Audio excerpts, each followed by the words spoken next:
আজকে থাইল্যান্ডের উদ্দেশ্যে রওনা হয়ে গেলাম। হযরত শাহজালাল আন্তর্জাতিক বিমানবন্দরে যাচ্ছি। সকাল 9টায় হচ্ছে আমার ইউএস বাংলা এয়ারলাইন্সে ফ্লাইট।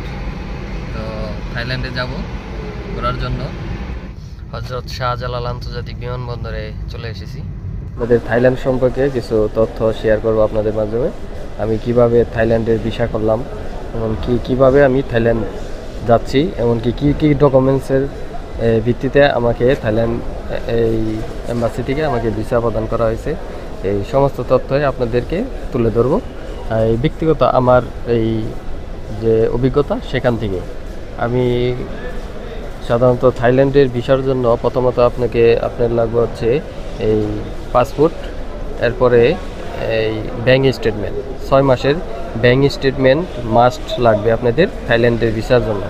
আপনার অ্যাকাউন্টে যদি 1 কোটি টাকাও থাকে, এই থাই এম্বাসি আপনাকে ভিসা প্রদান করবে না যদি 6 মাসের লেনদেনের এই তথ্য আপনি জমা দিতে না পারেন। আর মূলত আপনার থাই এই ভিসার ক্ষেত্রে আপনার 6 মাসের ব্যাঙ্ক স্টেটমেন্ট, এরপরে এই পাসপোর্টের 6 মাস অন্তত মেয়াদ থাকতে হবে। এরপরে আপনার যে ব্যবসা করেন সেই ব্যবসার ট্রেড লাইসেন্স, টিন সার্টিফিকেট, এই সমস্ত তথ্য আপনাকে দিতে হবে। দেন আপনার পেপার যদি ঠিক থাকে, দেন আপনি ভিসা পেয়ে যাবেন। এই দুর্ভাগ্যবশত আমরা মোট 4 জন থাইল্যান্ডের ভিসার জন্য অ্যাপ্লাই করছিলাম, কিন্তু 3 জনের ভিসাই হয় নাই, শুধু আমার একাই ভিসা পেয়েছি আমি। সো এখন আমার একাই ভ্রমণ করতে হইতেছে থাইল্যান্ডে। আর মূলত প্রথম যারা বিদেশে যেতে চান, এই অনেকে ভয় পান যে কিভাবে যাব, কিভাবে ইমিগ্রেশন পার করব, কিভাবে বিমানে উঠব। আসলে কোনো এগুলোতে আপনার ভয় পাওয়ার কোনো কারণ নাই, কারণ এই ইমিগ্রেশন প্রক্রিয়াটা অনেক সহজ। যদি আপনি বৈধ থাকেন, আপনার কাগজপত্র ডকুমেন্ট ঠিক থাকে, তাহলে কোনো সমস্যাই নেই। ইমিগ্রেশন সাইট, এখানে এই গেট পার হলে আপনি স্বপ্নের এই বিমানে উঠতে পারবেন। আপনি যে বিদেশে যাওয়ার স্বপ্ন, সেটা পূরণ হবে এই ইমিগ্রেশন পার হতে পারলেই। এই হচ্ছে প্রবাসী লঞ্চ।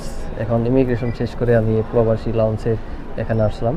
দেখতে পাচ্ছেন, এখানে আপনি অপেক্ষা করতে পারবেন, এমনকি বিভিন্ন ধরনের খাওয়া দাওয়া করতে পারবেন।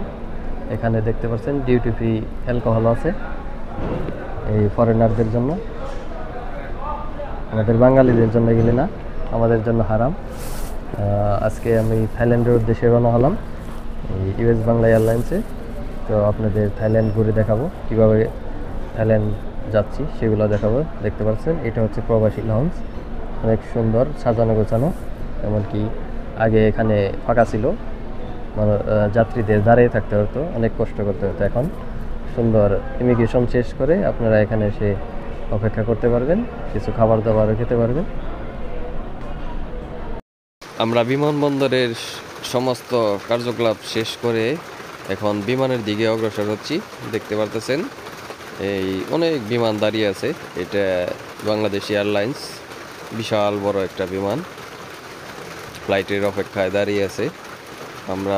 আমাদেরকে ইউএস বাংলার গাড়িতে করে আমাদের বিমানটা এই অপর পাশে অবস্থান করতেছে। আমরা সেই বিমানের দিকে যাচ্ছি। এটা দেখতে পারতেছেন, এটা হচ্ছে বাংলাদেশ এয়ারলাইন্সের বিশাল বড় একটা বিমান। ও যে আর একটা দেখতেছে, ওটা হচ্ছে গালফ এয়ার। এগুলো বিশাল বড় বড় সাইজের বিমান। এগুলা দেখতে পাচ্ছেন, সরাসরি বোরিং ব্রিজ দিয়ে আপনারা এইগুলোতে প্রবেশ করতে পারবেন এই এয়ারপোর্ট থেকেই। আর আমাদের বিমানটা একটু ছোট হওয়ার কারণে ওই পাশে দাঁড় করানো আছে। ওইটা আমাদেরকে বাসে করে ওই বিমানের কাছে নিয়ে যাওয়া হচ্ছে। কত বড় বিমান দেখতে পাচ্ছেন। এখানে এয়ারপোর্টে সারিভাবে দাঁড়িয়ে আছে অনেক বিমান, অনেক দেশের, বিভিন্ন দেশের বিমানগুলা এসে এখানে যাত্রী নামাইতেছে। এরপর আবার যাত্রী তুলে আবার বিভিন্ন গন্তব্যে চলে যাইতেছে। আবার এখান থেকে আপনারা বাংলাদেশের বিভিন্ন প্রান্তেও যেতে পারবেন। ভিসা, পাসপোর্ট কিছুই লাগবে না, শুধু আইডি কার্ডের থাকলেই হবে। এই যে আমার সামনে যে বিমানগুলো দেখতে পারতেছেন ইউএস বাংলার, ছোট ছোট বিমান, এগুলাতে আপনারা কক্সবাজার, যশোর, সিলেট, রংপুর এগুলাতে এই বিমানগুলা যাওয়া আসা করেন। অভ্যন্তরীণ ফ্লাইট পরিচালনা করে ইউএস বাংলায় এই ছোট বিমানগুলাতে। আমরা আমাদের বিমানের দিকে অগ্রসর হচ্ছি। আমাদের ইউএস বাংলা বিমান সামনের দিকে সেটা রাখা আছে, আমরা সেই বিমানের কাছে যাচ্ছি। আমাদেরকে নিয়ে যাওয়া হইতেছে। এই যে একটা নভোএয়ার,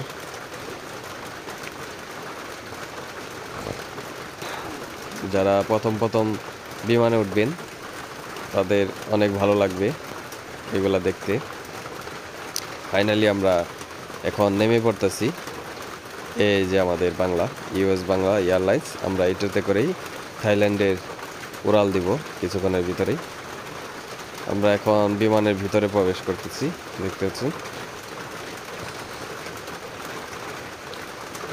এই যে আমরা এখন বিমানের একবার ভিতরে আছি। আমাদের সিটগুলো এখন দেখে নিতেছি।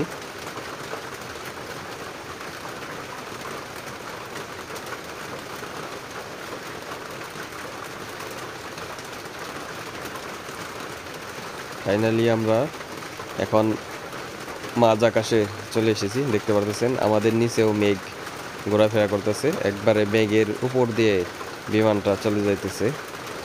আমরা মিনিমাম 30,000 ফিট উপরে আছি, এর চেয়ে বেশি। সকালে বসে আছি, আমাদের খাবার দিয়ে গেছে বিমানবালা, আমাদের খাবার পরিবেশন করছে। আমরা খাওয়া দাওয়া করে এখন আবার বসে আছি, দেখতে পারতেছেন। আকাশের মেঘগুলা মনে হইতেছে তুলার মতো ভাসতেছে। ফাইনালি আমরা থাইল্যান্ডের মাটিতে প্রবেশ করছি, দেখতে পারতেছেন। নিচে আমাদের বিমানের নিচে হচ্ছে থাইল্যান্ড। আমরা কিছুক্ষণের ভিতরে আমরা থাই এয়ারপোর্টের কাছাকাছি চলে আসব। পাইলট আমাদেরকে বলে দিল যে সিট বেল্ট বেঁধে রাখতে, কিছুক্ষণ পরেই বিমান ল্যান্ড করবে। এই যে দেখতে পাচ্ছেন, আমরা সুবর্ণভূমি এয়ারপোর্টে চলে এসেছি, একবারে অনেক সুন্দর। Here the local time is 22 minutes past 1 o'clock in the afternoon. Please keep your seatbelt fastened and remain seated until the aircraft comes to a complete stop and the engines have been shut down. Before leaving the aircraft, be sure to take all of your personal belongings along with you. ঘুরে দেখাবো। এখন আমরা থাইল্যান্ডের মাতৃভূমিতে নেমে পড়ছি, দেখতে পাচ্ছেন। আমাদের বিমানটা রানওয়েতে আছে।